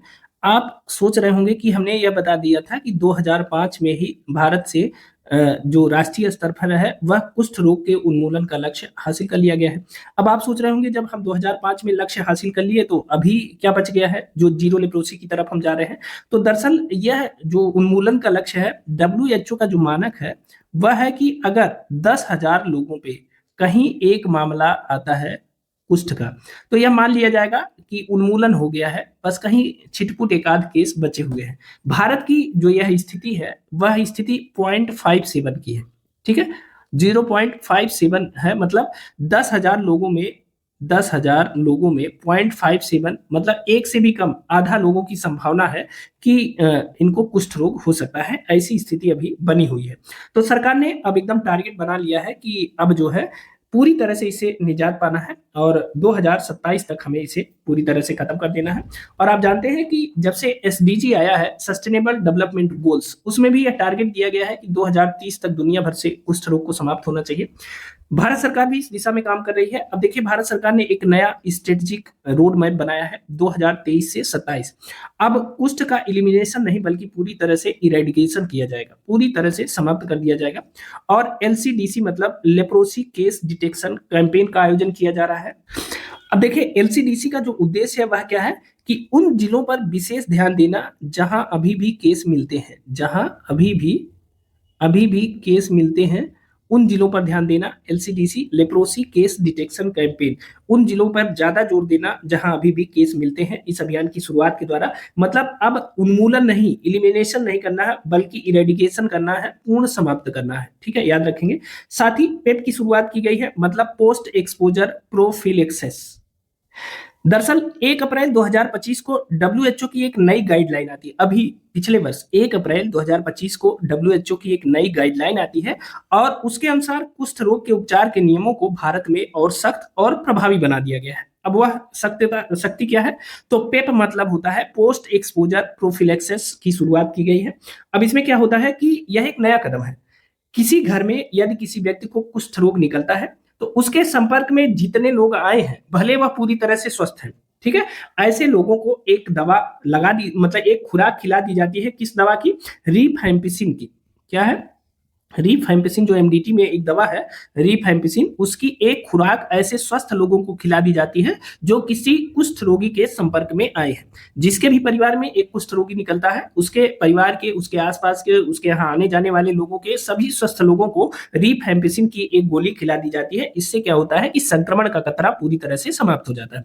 तो पेप मतलब पोस्ट एक्सपोजर प्रोफिलेक्सिस की शुरुआत की गई है और यह WHO की जो 1 अप्रैल 2025 की नई गाइडलाइन आई है उसके हिसाब से यह किया गया है। साथ ही डिजिटल निगरानी भी की जा रही है। जिनको ये समस्याएं हैं उनका डाटा रख लिया गया है। जैसे टीबी या क्षय रोग के लिए निक्षय पोर्टल रखा गया है, उसी हिसाब से इसका भी मतलब कुष्ठ रोग के लिए भी व्यवस्था की गई है और इन्हें लगातार रोगियों को ट्रैक किया जा रहा है और उस हिसाब से उनकी डिजिटल निगरानी की जा रही है।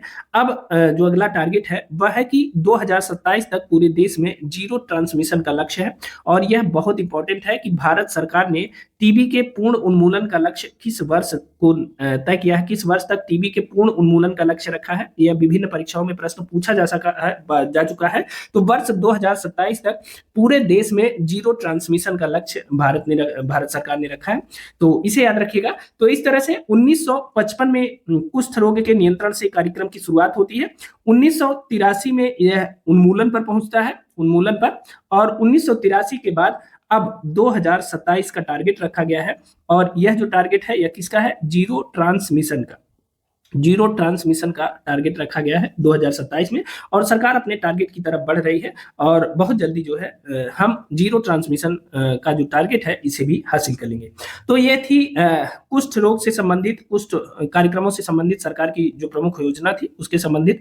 यह वीडियो आपको कैसी लगी हमें जरूर बताइएगा। वीडियो पसंद आई हो तो लाइक जरूर करिएगा, चैनल पे नए होंगे तो सब्सक्राइब करिएगा और जैसा मैं बार बार कहता हूँ, इस जो चैनल है इसकी जिम्मेदारी आपके कंधों पर है। इसे जहां तक पहुंचाना है, शिखर तक ले जाना है आप ले जाइए, जहाँ तक पहुँचाना है पहुँचाइए। बिल्कुल निःशुल्क कक्षा के लिए पूरे स्वास्थ्य शिक्षा अधिकारी के जितने फॉर्म पड़े, सारे स्टूडेंट यहीं से पढ़ें और हम प्रतिबद्ध हैं, पूरी क्लासेस निःशुल्क पढ़ाएँगे, पूरी पढ़ाएँगे। तो इस वीडियो को अपने दोस्तों मित्रों तक पहुँचा दीजिए। तो अभी के लिए इतना ही। वीडियो के बारे में अपने कमेंट हमें ज़रूर दीजिएगा। तो फिर मिलते हैं, तब तक के लिए स्वस्थ रहें, मस्त रहें, अपना और अपनों का ख्याल रखें, मेहनत से पढ़ाई करते रहें। बहुत बहुत धन्यवाद।